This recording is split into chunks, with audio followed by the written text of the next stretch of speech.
No primeiro discurso público de Jesus, relatado no Evangelho de Marcos 1,15, Jesus disse assim: "O tempo está cumprido, o reino de Deus está próximo, arrependam-se e creiam nas boas novas." Todos nós sabemos que a salvação é pela fé em Jesus. Mas o que Jesus está dizendo neste texto é que a fé, o crer, é uma consequência, é secundário ao arrependimento. Arrependam-se e creiam nas boas novas.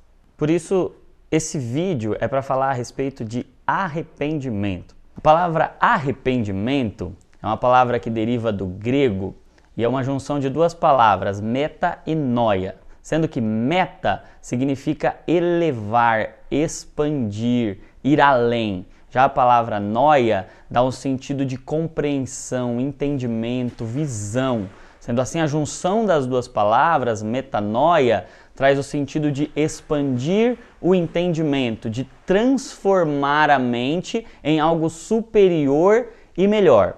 Dá pra gente conseguir entender melhor o sentido da palavra metanoia usando uma palavra que faz parte do nosso dia a dia, que faz parte do nosso cotidiano e que parte do mesmo radical, da mesma origem, da mesma palavra que dá origem e que a gente entende o que é a palavra metamorfose. Ela parte do mesmo radical, da mesma palavra-chave que é meta, ir além, expandir.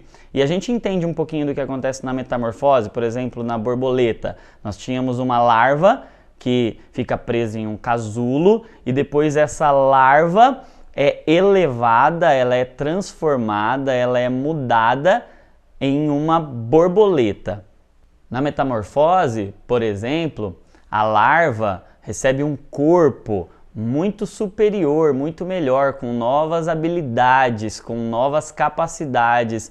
E o arrependimento, metanoia, é a metamorfose da mente. É quando a mente recebe uma estrutura superior, recebe a capacidade de ir além, como a borboleta, que agora consegue acessar lugares novos, consegue ir a lugares mais altos, consegue ter uma movimentação muito maior, se liberta de prisões, de casulos. A nossa mente também, quando passa pelo processo do arrependimento, consegue alcançar lugares mais altos, consegue penetrar lugares que antes não eram possíveis de serem penetrados, consegue se libertar de prisões, de mentalidades errôneas e erradas e tem uma compreensão muito maior dos fatos, expande-se a mente para entender melhor a realidade.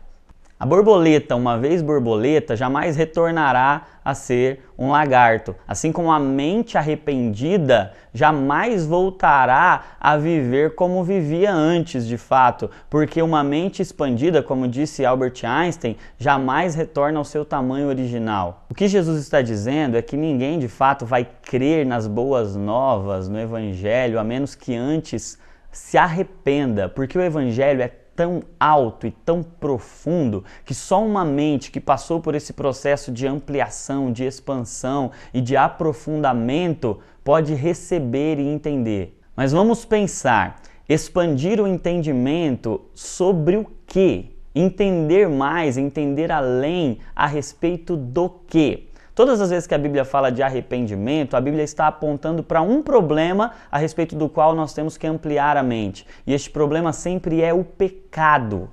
Falar a respeito de arrependimento é falar a respeito de como nós compreendemos o pecado. Ou melhor, de como a mente superior, a mente expandida, compreende o pecado. Resumindo, nós podemos definir arrependimento como concordar com Deus a respeito do pecado. É enxergar o pecado como Deus enxerga e enxergar a santidade como Deus a enxerga. Isso não quer dizer que o arrependido, aquele que passou pelo processo do arrependimento, nunca mais vai pecar. Mas quer dizer que ele nunca mais vai ter prazer em pecar, porque a compreensão dele, o modo como ele enxerga o pecado mudou radicalmente, foi transformado. A partir do arrependimento, o pecado será sempre um motivo de tristeza e a santidade sempre um motivo de alegria. O chamado de Jesus, então, para o arrependimento pode ser ilustrado como chamado para fazer um diagnóstico, porque entendemos que o Evangelho, as boas novas, são a cura de Deus para nós, para a nossa doença, para o nosso pecado. Já o arrependimento é o diagnóstico dessa doença e ninguém vai poder ser curado a menos que entenda e reconheça quão doente está. O diagnóstico é o arrependimento, a cura é o Evangelho. Mas será que nós somos pessoas ruins para precisarmos nos arrepender? Houve um filósofo chamado Rousseau que ele introduziu um pensamento que foi extremamente danoso à nossa sociedade. Ele disse o seguinte, que o homem, dentro do seu coração, ele é bom. O que contamina e o que o corrompe é a sociedade. E essa doutrina de Rousseau é a base do pensamento de esquerda, que a culpa dos males, dos homicídios, das guerras, de todas as mazelas da sociedade é da própria sociedade, é do meio em que ela vive e não do ser humano, porque o ser humano é bom. Porém, isso é totalmente diferente do que Jesus disse. Jesus não disse que o homem é bom e que a sociedade o corrompe. Jesus disse que todos os homicídios, todas as guerras, todos os adultérios, todos os problemas que a sociedade enfrenta não são de fora e que o exterior contamina o homem. Jesus, pelo contrário, diz que o homem do seu próprio coração, é no próprio coração do homem que nasce todo tipo de mal. O que contamina o homem não é o que entra, mas é o que sai do seu coração, porque o homem no seu interior já é mau. Essa doutrina de que o homem é bom alcançou a sociedade e fez com que as pessoas entendessem que não precisam mais se arrepender.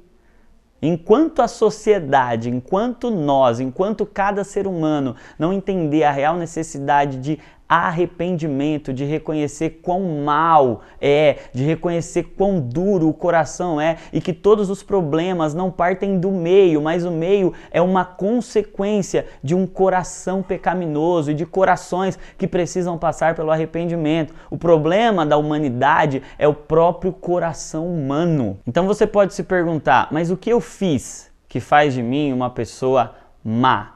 Na verdade, a pergunta não é o que eu fiz que eu preciso me arrepender. Você não precisa se arrepender do que você fez. Você precisa se arrepender do que você é. A questão não é o que você faz, que aí você precisa se arrepender. A questão é que você é pecador e por isso você precisa se arrepender, porque você faz o que faz, porque é o que é. A solução é se arrepender de quem você é para ser quem Deus quer que você seja, a imagem e semelhança de Jesus. Em Lucas 7,47 conta a história de quando Jesus está jantando na casa de Simão e de repente aparece uma figura lá, uma mulher chamada de pecadora que começa a incansavelmente lavar os pés de Jesus com as suas lágrimas. E Simão fica incomodado com aquilo, Simão, um fariseu, fica muito incomodado e começa a questionar a respeito da divindade de Jesus, porque Jesus permite que uma mulher pecadora fique ali lavando seus pés. Jesus então conta uma história, conta uma parábola e conclui dizendo o seguinte: Simão, quem muito é perdoado, muito ama. Quem pouco é perdoado, pouco ama. Mas o que Jesus estava dizendo ali não é, em hipótese alguma, que aquela mulher tinha pecados maiores do que os de Simão, ou que Simão era uma pessoa que não tinha pecados. O que Jesus estava dizendo ali era que a compreensão que aquela mulher tinha a respeito do pecado, a mentalidade e a visão que ela tinha a respeito do seu próprio pecado, faziam com que ela amasse muito mais a Jesus do que o próprio Simão. O que diferenciava Simão daquela mulher não era a quantidade de pecado ou o tamanho dos pecados, mas era a compreensão que cada um tinha a respeito do seu próprio pecado.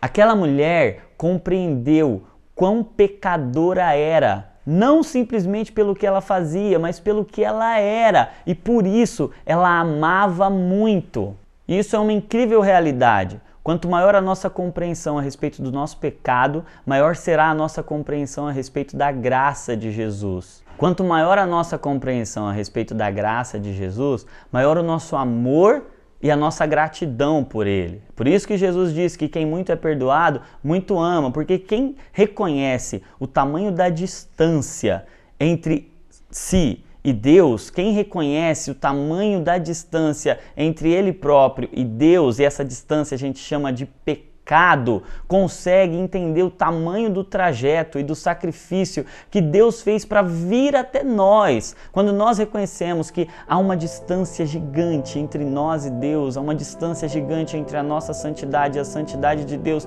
mas que Deus percorreu essa distância em Jesus. Jesus deixou o seu trono, veio até nós, morreu, pagou um preço muito alto para nos alcançar. Jesus percorreu toda essa distância chamada pecado, para que nós fôssemos alcançados. Quem compreende o tamanho dessa distância, compreende o tamanho do amor de Deus. Então nós nunca compreenderemos o amor de Deus em plenitude, o tamanho do amor e da graça dele, enquanto não compreendermos o tamanho do nosso pecado, o tamanho da nossa falha. Entenda uma coisa, se o nosso pecado não fosse tão grande, o preço a ser pago não teria sido tão grande.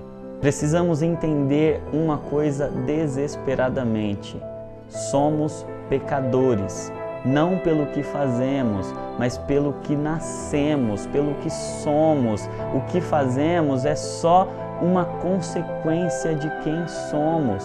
Mas se você, meu amigo, enxerga o pecado como o mundo enxerga, tem prazer no pecado como o mundo tem, deseja as coisas que o mundo deseja, sonha com as coisas que o mundo sonha, é porque a sua mente, a sua compreensão a respeito do pecado e da santidade ainda não foi transformada, ainda não foi expandida.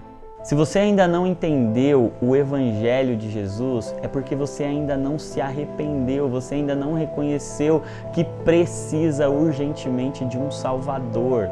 Mas o que eu mais vejo por onde eu passo são pessoas que acham que porque fizeram coisas erradas e coisas às vezes horríveis, estão distantes de Deus, elas não podem ser alcançadas por este Deus.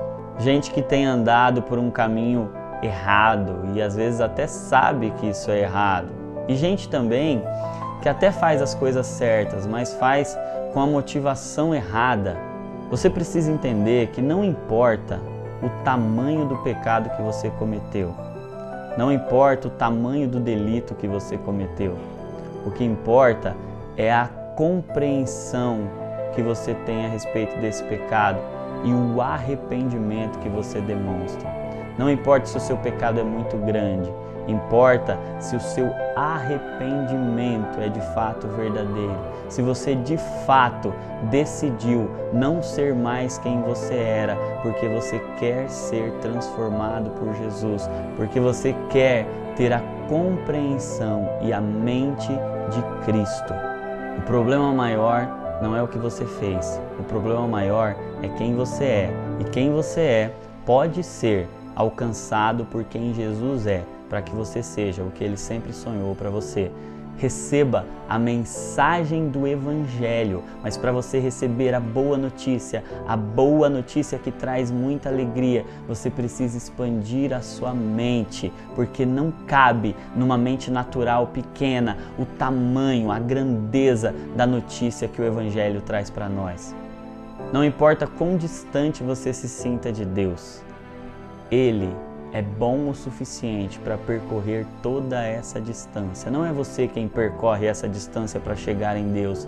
Ele já percorreu toda essa distância que você sente que te separa de Deus na cruz do Calvário, para mostrar para você que você tinha uma doença, mas essa doença foi diagnosticada pelo arrependimento. E agora há um remédio, e este remédio se chama Evangelho de Jesus Cristo, a boa notícia de que Jesus morreu para te salvar, para acabar de uma vez por todas com a distância que havia entre você e Ele. Você é amado por Deus. Amplie sua mente, receba o Evangelho de Jesus. Se Deus falou com você através desse vídeo, manda ele para alguém. Manda ele para alguém, porque alguém pode estar precisando ouvir exatamente isso. Curte esse vídeo também. Se inscreve no canal, ativa aí o sininho para você receber as notificações e semana que vem tem mais vídeo, se Deus assim quiser. Não se esqueça, coloque sua vida em ordem, coloque Jesus em primeiro lugar. Deus te abençoe.